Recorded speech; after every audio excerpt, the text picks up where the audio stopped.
Your NFL Sundays are about to get a whole lot more magical. When you bundle NFL Sunday Ticket and YouTube TV, you get the most live NFL games all in one place. And with Multiview, you can watch up to 4 games at once, so you can catch all the action right from the comfort of home. Watch every game every Sunday on NFL Sunday Ticket and YouTube TV. Sign up now at youtube.com/Sunday Ticket. Device and content restrictions apply. Local and national games on YouTube TV. NFL Sunday Ticket for out-of-market games excludes digital-only games.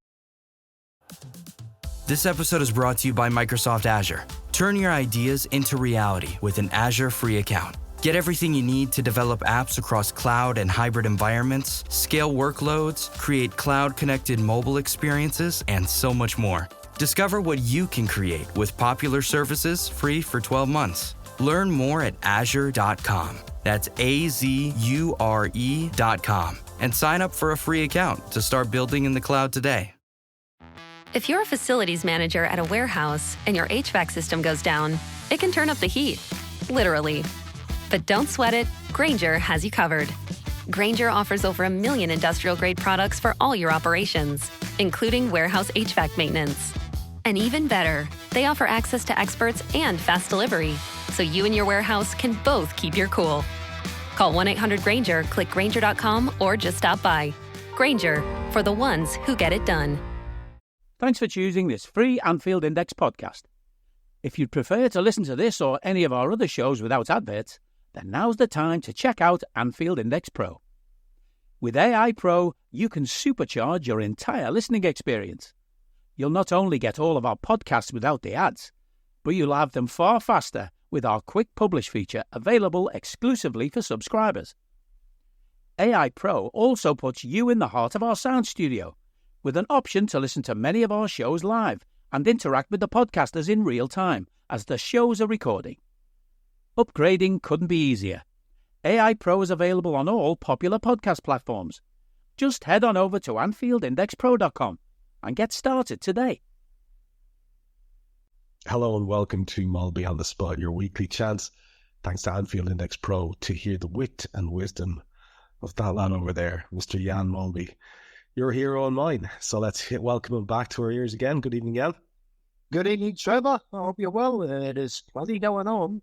Wow, is there ever plenty going on? I actually don't even know where to start, so what we'll do is we'll start with the last story at the gate, because I'm hoping that we can have a bit of a role reversal on my day-to-day here, and you can possibly educate me a little bit. I was delightfully in the dark about this change of format with the Champions League, and so it slapped me right around the chops there about an hour ago, and I was like, what's this shit? Honestly, I hadn't paid attention. I hadn't been aware that this was about to happen.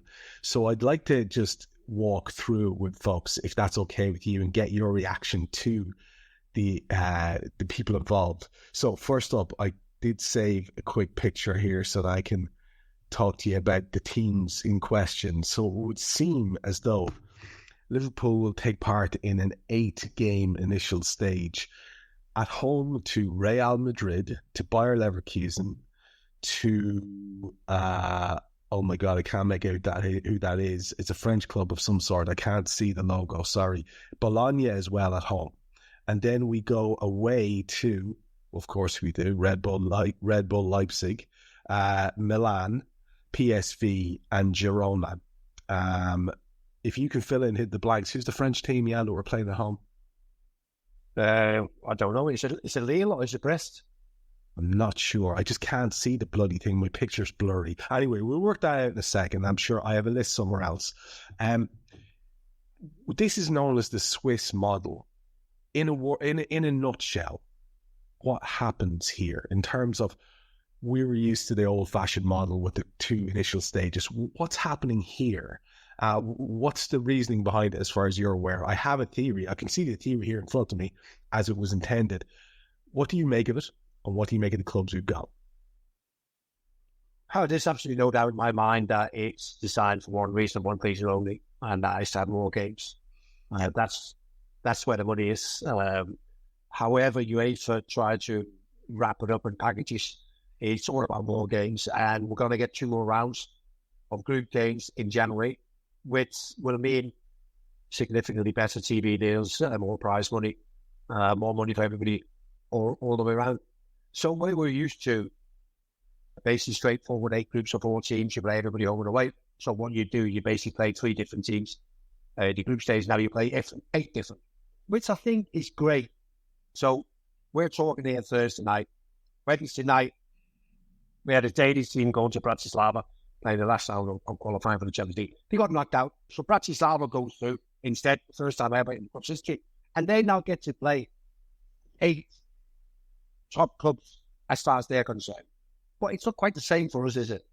We don't get to play top 8 clubs in our world.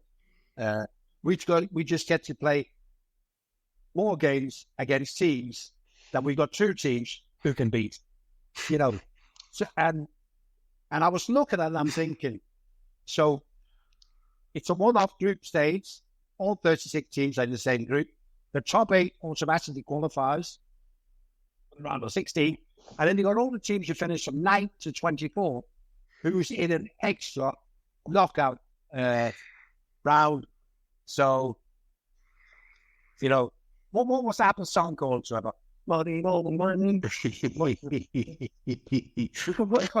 We could work one fight you like somehow.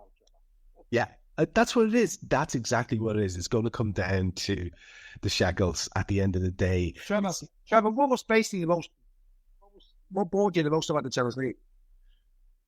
Well, yeah, to be fair. Yes, yeah. And as I read the justification for it here, we're being cynical, obviously, both of us, but the justification as per the Champions League crew who are trying to push it are talking about how there will be more top-level matches in the early part of the season. For example, you might have Real versus Manchester City. Well, no, you'll have Real versus Liverpool or blah, blah, blah. The bigger clubs will play each other more often this way. At least that is the idea. This will be more interesting for fans and clubs. And besides, every match counts as you compete against 36 teams. I think most people fear change. I'm one of them. I don't like the thing that I like being messed with. But you're dead right to make that point about the flatter parts of the opening sequence of the competition as it was. However, UEFA, as you explained really well, the teams ranked 9th to 24th play an extra round. Half will proceed to join the 8 that qualified at the top of the initial league of 36 teams. And then UEFA say in the knockout phase, the teams which finish between 9th and 16th will be seeded in the knockout phase, the playoff draw, meaning they'll face a team placed 17th to 24th with, in principle, the return leg at home. And the 8 clubs which prevail in the knockout phase will then progress to the round of 16, where it just looks exactly like it used to look from then on.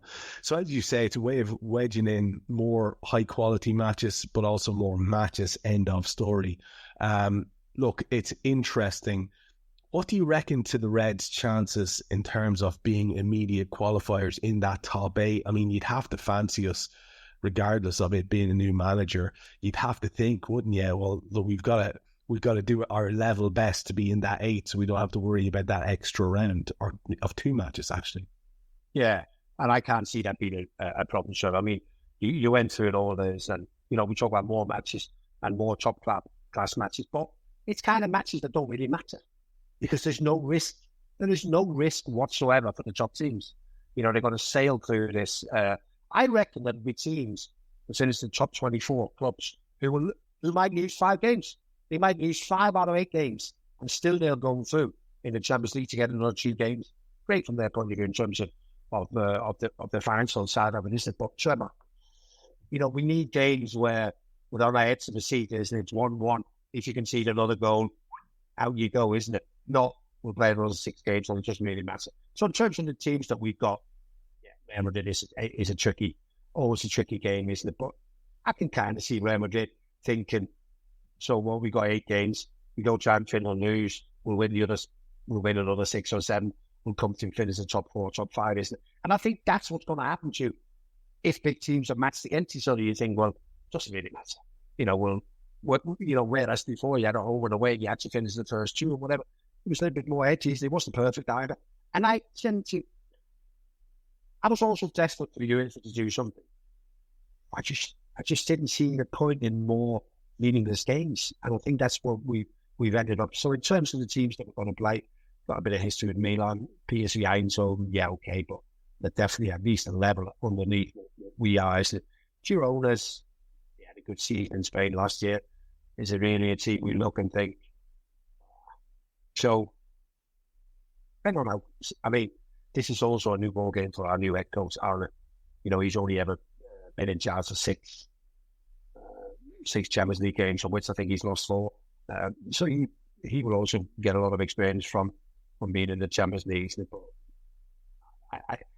I need to be convinced that from the last 3 match days, that, we'll look at these fixtures and go, wow, I can't wait for these games to come up, or whether we just go, oh, well, pointless, and we got the last day, Trevor, where I think it's the 29th of January or something, where you got all 18 games being played on the same night. Then let's hope to get the blockbuster evening that they're hoping for, but I very much doubt it. So it says 36 teams who are competing in this initial stage, right? 36 teams is what it's saying. And I'm looking at there, we've got 1, 2, 3, 4, 5, 6, 7, 8 in our group, right? So unless my math is very askew, have we got 2 lots of 8 and 2 lots of 9? What's happening? I don't understand. No. You got 8 games each plus yourself, which is 4 nines, isn't it? Oh, I haven't included the Reds aren't on that list, of course. Yeah. Sorry, so you got 8, B, C, or D. Okay, so with that, then we're looking at 2 having to come out of every group of 9. It's 2 of out of every group of 9. Now, this is where people will start to think, well, we've kind of gotten a bit screwed here with the draw, because realistically speaking, we've got the champions of Germany, and we've got the champions of Italy, and we've got the champions of Spain. It's a big ask, and Madrid are, what they are. We play them at Anfield. We play Leverkusen at Anfield. We play Lille at Anfield, and we play Bologna at Anfield. They're the big European nights in the opening stage. And then we have to go away to Leipzig, Milan, PSV, and Girona, and all of those will be very, very difficult games. So maybe we're a little bit, is my initial confidence there a little bit askew, do you think, Jan? That's no easy task, let's be honest. It's no easy, but Liverpool belong to the elite in Europe. Yeah. And the elite in Europe is a level above. The best example over the last 3 or 4 years being Real Madrid and Manchester City. They're the 2 teams every year. They have very, very little difficulties in negotiating these games, and will be no different. Absolutely no doubt. Leverkusen will come to Anfield, and obviously there'll be a lot of hullabaloo because of the season that they had last year, because of Xabi Alonso, the manager that Mike's had. I know they would, but I still think you'll see Trevor that. I don't need a VPN. I've got nothing to hide. This is what I used to tell myself before I hooked up with LibertyShield.com. Not only is my home internet now fully encrypted, but I can now access all the websites I want, whenever I want, and do so from absolutely anywhere. As a Liverpool fan, I love to know I can now watch every match, regardless of whether it's on UK TV or not. My Liberty Shield VPN makes sure nothing is blocked and guarantees me super fast streaming speed throughout that match. You can get connected right now with their software package, which includes a 48-hour no-obligation free trial and instant access to their apps for Apple, Android, Fire TV, PC, Mac and Android TV. Or go a step further like I have and get one of their pre-configured VPN routers. These small but powerful devices allow you to easily connect every device in your home to VPN, making it the perfect solution for smart TVs, Mac boxes and games consoles. Visit LibertyShield.com today and use coupon code AIVPN25 to get 25% off at checkout. This is not my meeting. They don't come with the same, they don't carry the same sort of ballast as a Bayern Munich do. And so, even when we play them and people talk them up, I think we're considerably better than Bayern and Bayer Leverkusen. Bologna is an interesting one. There is 1 or 2 clubs in Italy like Bologna and Atalanta, who's in early years. Still, I don't see great deal of problems. So I have to be totally honest. PSV Eindhoven, Lille had a good team, but they're no more than a good team. They came through the qualifiers. It'll be nothing to worry us. It'll be absolutely nothing to worry us. So to be clear, what you're saying is you reckon you fancy us to finish ahead of everyone, possibly bar Madrid. You fancy us and Madrid as the top two. Leverkusen having their sort of, it's a new adventure for them to balance and try and maintain their status in their domestic league, and everyone else you laid out their potential chances as well. So that's what on the face of it, what you would look at and see the squad that we have and the squad that we've seen perform the way it's performed so far this year. You reckon there's enough there for us and Madrid to be comfortably enough the ones who emerge? So obviously, and listen to you, Trevor, you kind of decided that Leverkusen is going to be in there alongside Liverpool and Real Madrid. I'm not convinced. This is a Champions League novice. I think they'll have enough on their plate. I think they'll be desperate to maintain what they did last year in the Bundesliga and keep up with Bayern Munich. And all of a sudden, you're in the Champions League. You haven't got 6 group games, you've got 8. Yeah. So I actually think that it might be a problem for Leverkusen. They went through the season last year basically with 14, 15 players. So I think all of a sudden Xabi Alonso is going to realise his squad might not be deep enough. And I can see Bayer Leverkusen having problems that Liverpool might not have. I can see Bayer Leverkusen find the PSV Eindhoven game a difficult one because of the history between Germany and the Netherlands and whatever. And I can see them, I'm not sure where they played Girona and where they played Lille and whatever, but even in those games, they won't have the experience that Liverpool have got. They're not as deep in terms of quality. So I actually think that Leverkusen, I'm absolutely convinced Leverkusen will finish outside the top 8 in the Champions League and will have to go through that extra knockout round. But it's a bit like Aston Villa, Aston Villa are in there, they come from pot 4, and then you look at their games and you think, wow, as well as trying to keep everything else going. I just think Leverkusen, it's got to, I think with Leverkusen find almost every game really, really difficult, whereas we're going to have at least 2 or 3 where we've got another gear. And then we've got the ones who've got to be competitive. We're not going to run up big cricket scores in any of the games.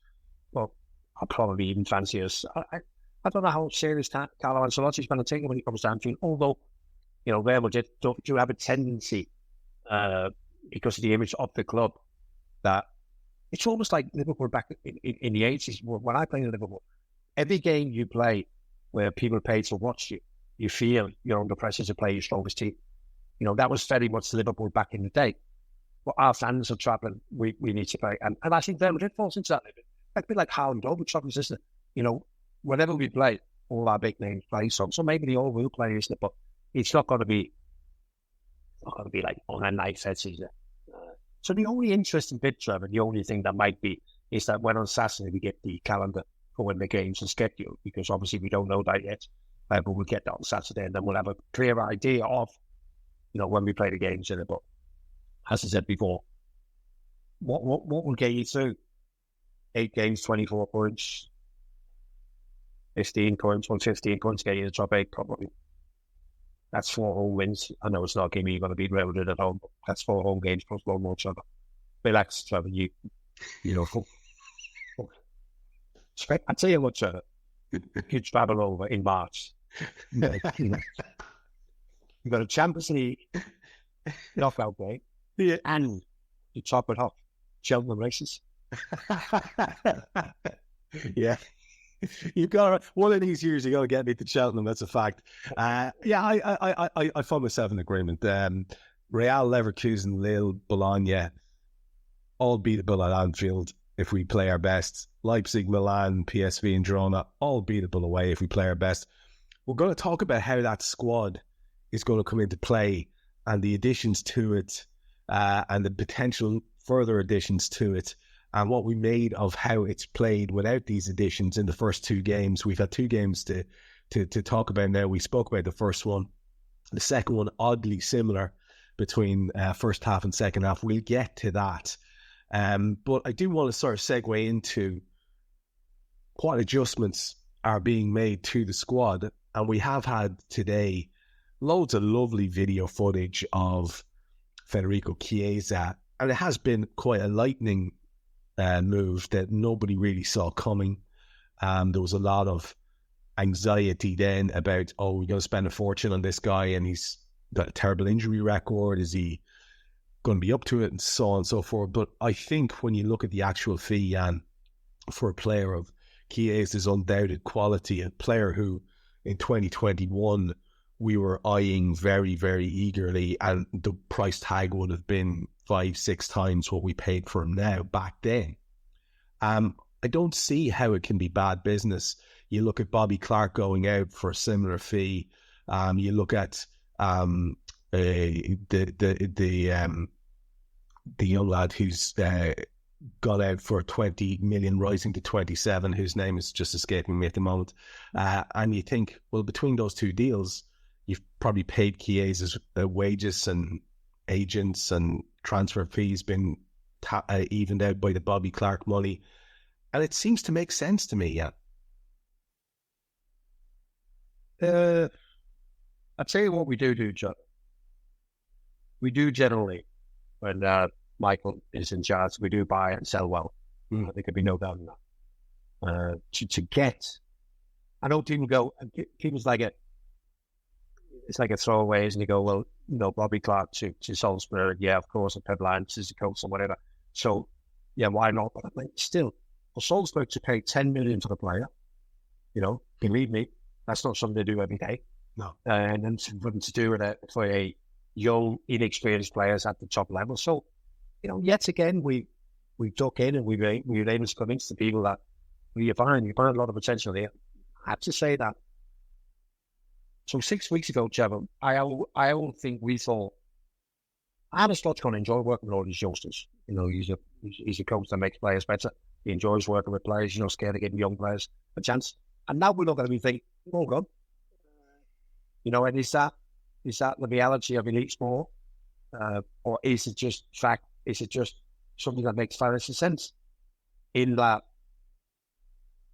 you can almost call it like a short-term gain for a long-term pain, isn't it? So you sell an academy player, which means that all the money goes straight into your accounts, and you sign somebody and you stretch it out over at least 5 years. Isn't it?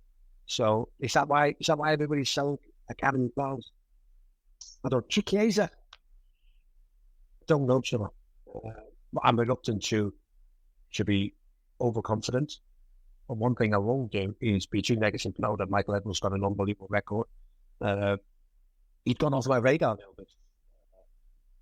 We were quite busy during the European Championship 2020, which was played in 2021. Saw other Chiesa, and I liked him, and I know we were strongly linked with him. We liked him. He can secondly play either flank, Downey. He's 2-footed, although his strongest foot is right foot. He works hard. He's quick. He's got everything. The only thing is, he's been out of form. He's been out of sorts for a little while. Can we excuse that with coming back from the ACL injury that he had? Maybe not being suited to Allegri's way of playing. Maybe so, but then I'm slightly surprised that Thiago Motta comes in as the new coach of Juventus and doesn't give him a second look. I know that a lot of people say, well, that's because he had 12 months left of his contract and they were desperate to get him out to get some money. I don't know. So for me, it's a no risk deal, isn't it?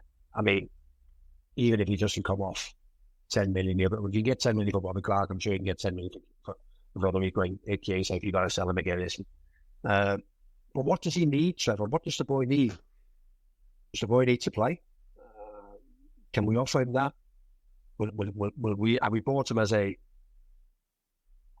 replacement or an option to Luis Diaz? Or I don't know. So I think it's really, really interesting.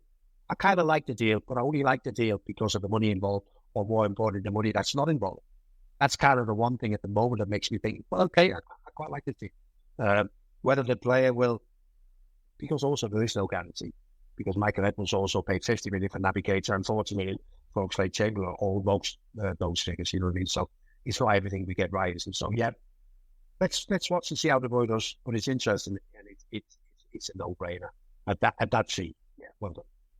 Yeah, and this one has more of an echo of the Keita one than the Chamberlain one, because he got injured, didn't he, on our watch, I guess, whereas Keita came having had that long-term knock. It's going to be interesting to watch. Listen, my take on it, for what it's worth, is the guy is so enthused, to be part of the club, genuinely. You can't fake that shit that he was doing. It was spontaneous. He was giddy.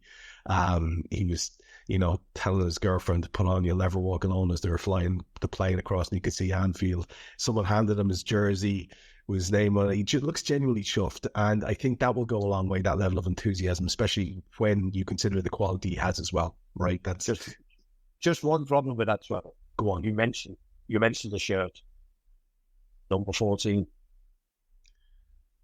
That's a big number to carry, that. Yeah. Molby, Alonso, and Anderson. We've all been that. Fair.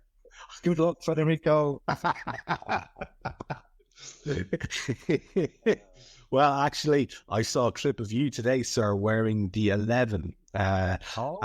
Yes, and it's a game, I wonder, do you remember it? So we all famously remember the end of the Kenny era was that high score draw, wasn't it, 4-4 with Everton? Everton, yeah. But unless I'm mistaken, that was a cup game, because... Yeah, it was, yeah. FA Cup. But you had just played them in the league. Yeah, we had, yeah. And it was a 3-1 win for the Reds. Yeah. And you were very prominent in that game. Do you recall that game at all? Was that the goal that I never scored? The goal that you never scored, yeah.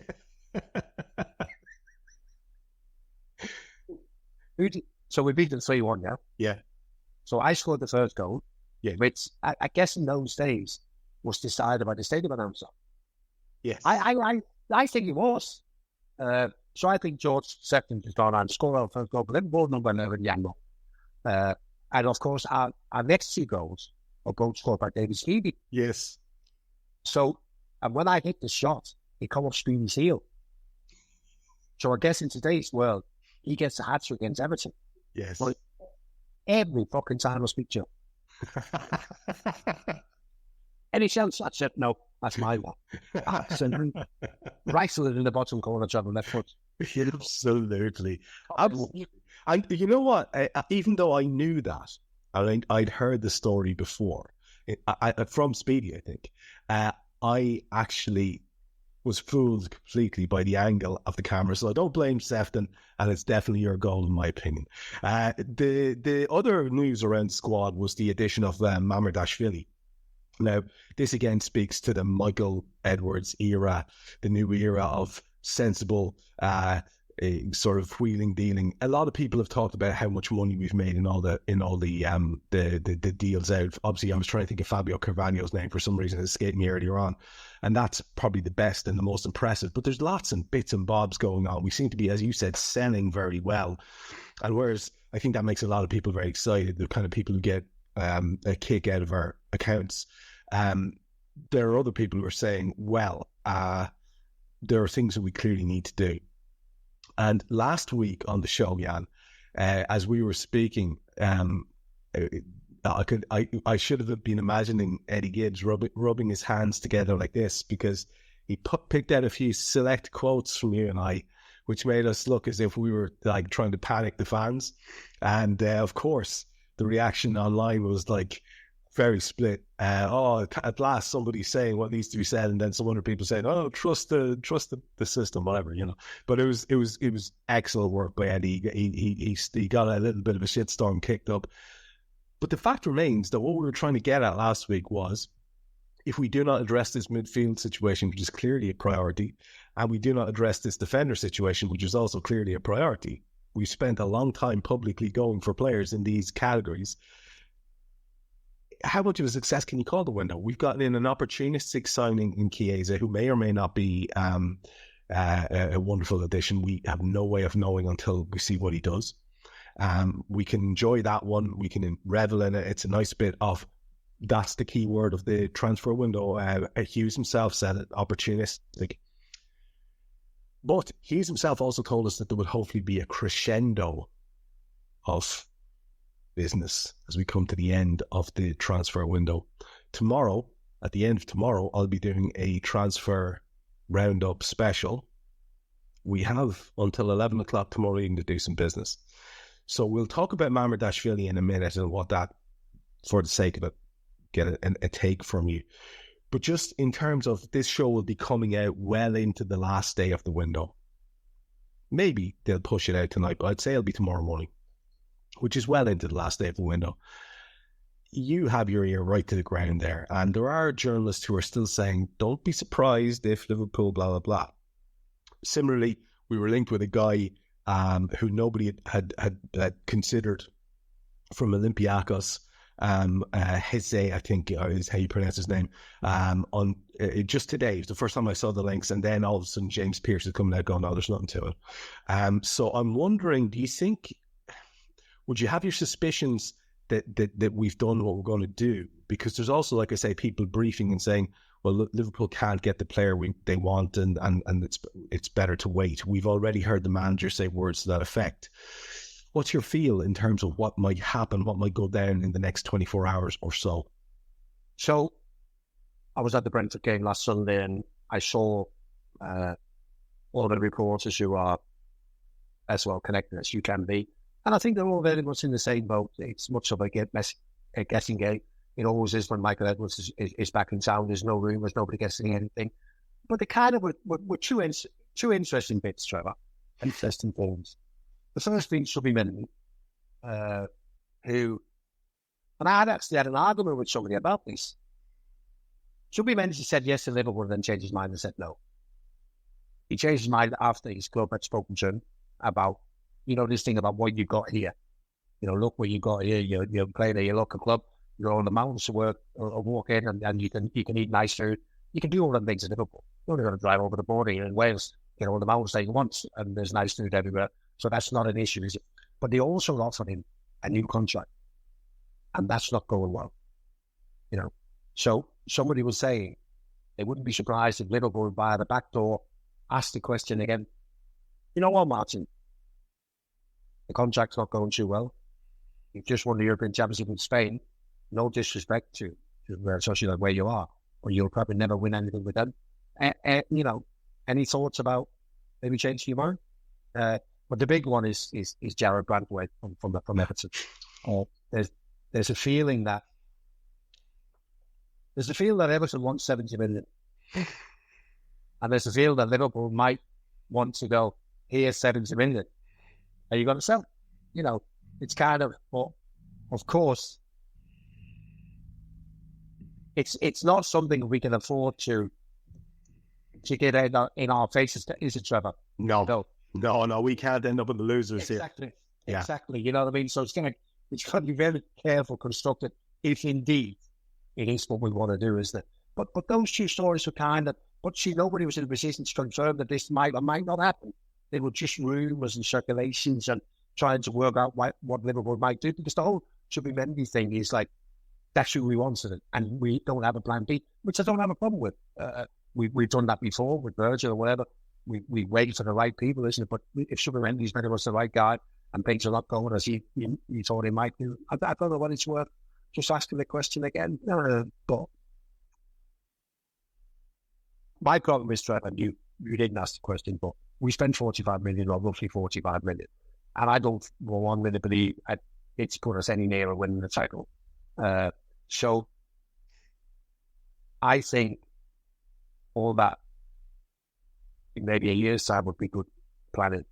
But right now, I just think that, you'd have the punters jumping up off the cup roof if we decide that a defensive midfielder have 60 million. Everybody gone, wow. And also a lot of people are struggling with the goalkeeping situation. What does that mean? Does that mean that Alisson doesn't get his contract renewed? Or does that mean he wants to go? Or does that mean that Keller has been looked at and thinking when it's his turn, he's not good enough? So, yeah, a lot of interesting things are kicking about at the moment. Apparently there was an offer from Nottingham Forest, who I think had been interested before, for Kelleher today, that was rebuffed. For what that's worth, that's what I read. I think the Zubimendi take from yourself is interesting, and I think it would absolutely be worth going back and asking the question again, because the theory I've heard propounded by a few people was that, the thing you said that was bullshit is absolutely bullshit. It was like, look at what you've got here. That's nonsense. That was the PR stuff. I think the reality was hometown clubs don't take well in Spain to their native sons departing their shores and going elsewhere. And more to the point, the press in the hometown of that club don't take well to it. And you're looking at a guy who would have been reviled in the way that Steven Gerrard, whether hero or not, of the Champions League, if he had gone to Chelsea that time. There were lads out burning jerseys, yeah, and you saw it as well as I did. And it would have happened. Hey guys, it's Eddie Gibbs from Anfield Index here. I hope you're enjoying this podcast, and I'm sorry to call time on the show before it ends. In the current climate, it's tougher than ever before to offer podcasts for free. At Anfield Index, we produce over 75 free shows every month, which I'm confident is unparalleled in the LFC sphere. Whilst we'd love to offer everything for free, the production costs now make this impossible. That said, we don't want to follow the model of other channels and lock all of our content behind a paywall. So what we've decided to do is to continue offering every show for free, but cut that offering to 30 minutes on our longer shows. So to get all of our shows in full and enjoy the best of everything we have to offer, we really hope you'll consider supporting the channel and signing up at anfieldindexpro.com. For about the price of 1 cup of coffee, you'll get every podcast in full with 0 ads. You'll also get access to our LFC VIP community, where you can enjoy live podcasts, engage with our podcasters, and chat with other Reds in real time. So that website again, anfieldindexpro.com. Join today. This podcast is part of the Sports Social Podcast Network.